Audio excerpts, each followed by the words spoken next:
देख रहे हैं राष्ट्र सेवा न्यूज चैनल। मैं आपसे जो बात कहने जा रहा हूं इस पे न कभी संसद में चर्चा हुई, न विधानसभा में चर्चा हुई है, न किसी हाईकोर्ट में चर्चा हुई है, न सुप्रीम कोर्ट में चर्चा हुई है। कोई नहीं बोलता इस पे। इसलिए मेरा आपसे निवेदन है, इस वीडियो को अंत तक देखिए और अपने सारे के सारे फेसबुक पे डालिए, व्हाट्सएप ग्रुप में डालिए। अगर आप किसी सांसद, विधायक, मंत्री, जज को जानते हैं उसको फॉरवर्ड करिए, किसी आईएएस, आईपीएस को जानते हैं उसको फॉरवर्ड करिए। इस वीडियो को पूरे भारत में जरूर फैलाइए। भारत के संविधान में कुल 22 पार्ट हैं, पार्ट 1 से लेकर पार्ट 22 तक। सारे पार्ट पे चर्चा होती है, लेकिन पार्ट 2 पे चर्चा नहीं होती। पार्ट 2 कहता है सिटीजनशिप। इसमें आर्टिकल 5 से लेकर आर्टिकल 11 तक 7 आर्टिकल हैं, जिसमें आर्टिकल 5 में कहा गया कि चूंकि देश आजाद हुआ, इस समय जो लोग भारत में रह रहे हैं वो सब भारत के नागरिक कहलाएंगे। लेकिन आर्टिकल 11 में कहा गया कि संसद एक कानून बनाएगी और नागरिकता को परिभाषित करेगी। याद रखिए, नागरिक नहीं, नागरिकता, सिटीजनशिप। इस चैप्टर का नाम ही है, चैप्टर 2 का नाम है सिटीजनशिप। और आर्टिकल 11 में कहा गया कि यह पार्लियामेंट की ड्यूटी है कि वो एक सिटीजनशिप कोड बनाए। याद रखिए, आज की डेट में जो चर्चा हो रही है वो यूनिफॉर्म सिविल कोड की हो रही है। मैं यूनिफॉर्म सिटीजनशिप कोड की बात कर रहा हूं। दोनों में अंतर है, समान नागरिक संहिता और समान नागरिकता संहिता। तो समान नागरिक संहिता पे चर्चा हो रही है, मैं समान नागरिकता संहिता की मांग कर रहा हूं। यूनिफॉर्म सिविल कोड पे चर्चा हो रही है, मैं यूनिफॉर्म सिटीजनशिप कोड की मांग कर रहा हूं और उसी की बात कर रहा हूं। अब भारत में, जैसा प्रधानमंत्री जी ने बताया, 20 लाख करोड़ का अब तक घोटाला हो चुका। किसी की नागरिकता गई नहीं गई, क्योंकि हमारा कानून घटिया है।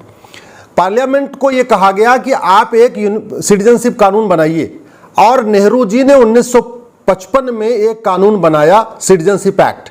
लेकिन वो कानून इतना महाघटिया है कि आज तक न किसी बलात्कारी की नागरिकता गई, न किसी भ्रष्टाचारी की नागरिकता गई, न किसी गैंगस्टर की नागरिकता गई, न किसी ड्रग स्मगलर की नागरिकता गई।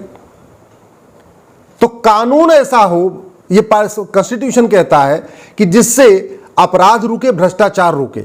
लेकिन दुर्भाग्यवश हमने भ्रष्टाचारियों की, अपराधियों की नागरिकता खत्म करने के लिए कानून बनाया नहीं। तो इस देश में जो सबसे पहली रिक्वायरमेंट है, एक सिटीजनशिप एक्ट बनाया जाए, नया सिटीजनशिप एक्ट बनाया जाए। उसमें क्या किया जाए? जो लोग समता, समानता, समरसता को नहीं मानते, यानी कॉन्स्टिट्यूशन के प्रियम्बल को नहीं मानते, equality, justice, liberty, fraternity, unity, integrity को नहीं मानते, डिग्निटी को नहीं मानते, उनकी नागरिकता खत्म होनी चाहिए। सीधी सी बात है। जो लोग फंडामेंटल राइट्स को नहीं मानते, आर्टिकल 14 कहता है इक्वलिटी बिफोर लॉ, आर्टिकल 15 कहता है भेदभाव नहीं करना, आर्टिकल 16 कहता है सबको समान अवसर देना, आर्टिकल 21 कहता है सबको सम्मान के साथ जीवन जीने का अधिकार है। जो लोग उसके खिलाफ है, उनकी नागरिकता खत्म होनी चाहिए। जो कुरीतियों को बढ़ा रहे हैं, कुप्रथाओं को लेके ढो रहे हैं, उनकी नागरिकता खत्म होनी चाहिए। हलाला जैसी कुरीति, मुताह जैसी कुरीति, मिस्यार जैसी कुरीति, तहर्रुस जैसी कुरीति जो लोग लेके आगे बढ़ रहे हैं, उसका समर्थन कर रहे हैं, उनकी नागरिकता खत्म होनी चाहिए। भारत में 50% समस्याओं का मूल कारण भ्रष्टाचार है। तो जो आदमी भ्रष्टाचार करे उसकी नागरिकता खत्म होनी चाहिए। 70,000 करोड़ का कॉमनवेल्थ घोटाला हो गया, 1,76,000 करोड़ का 2G घोटाला हुआ, 1,86,000 करोड़ का कोयला घोटाला हुआ। ना किसी को सजा हुई, ना किसी की नागरिकता गई, तो खौफ कहां से पैदा होगा? जबकि कॉन्स्टिट्यूशन का आर्टिकल 11 कहता है एक नागरिकता कानून बनाना चाहिए पार्लियामेंट को, और पार्लियामेंट ने बनाया भी। लेकिन वो इतना महाघटिया बनाया नेहरू जी ने कानून कि आज तक किसी की नागरिकता गई नहीं। बड़े से बड़े भारत में गैंगस्टर हुए, हाजी मस्तान हुआ, दाऊद इब्राहिम हुआ, उसके बाद भी और भी कितने सारे गैंगस्टर हुए मुंबई में, पूरे भारत में। किसी की नागरिकता गई नहीं गई। कश्मीर में जिन लोगों ने पलायन करने के लिए मजबूर किया, उनकी नागरिकता गई नहीं गई। जिन लोगों ने बंगाल से पलायन करने के लिए मजबूर किया, किसी की नागरिकता गई नहीं गई। जिन लोगों ने नागालैंड से हिंदुओं को भगाया, किसी की नागरिकता गई नहीं गई। जिन लोगों ने मिजोरम से हिंदुओं को भगाया, जिन लोगों ने मेघालय से हिंदुओं को भगाया, जिन लोगों ने लक्षद्वीप से हिंदुओं को भगाया, जिन लोगों ने केरल से हिंदुओं को भगाया, आज तक किसी की नागरिकता नहीं गई। क्यों? क्योंकि कानून ही नहीं है। जो लोग भ्रष्टाचार कर रहे हैं, और भ्रष्टाचार मैंने आपको बताया ना, 50% समस्याओं का रूट काज है। घुसपैठ का मूल कारण भ्रष्टाचार है, धर्मांतरण का मूल कारण कालाधन हवाला है। तो जो लोग भारत में धर्मांतरण कराते हैं, उनकी आज तक नागरिकता गई नहीं। जो लोग घुसपैठियों की मदद करते हैं, उनकी नागरिकता गई नहीं। जो भारत में घुसपैठिए रह रहे हैं, उनमें किसी की नागरिकता गई नहीं। और क्यों नहीं जा रही है? क्योंकि कानून नहीं है। तू मैं करने, आरोप प्रत्यारोप, नूरा कुश्ती करने से किसी की नागरिकता नहीं जाएगी। ट्विटर पे लिखने से, फेसबुक पे लिखने से, सोशल मीडिया लिखने से किसी की नागरिकता नहीं जाएगी। नागरिकता तब किसी की जाएगी जब कानून होगा, और कानून हमारे पास है नहीं।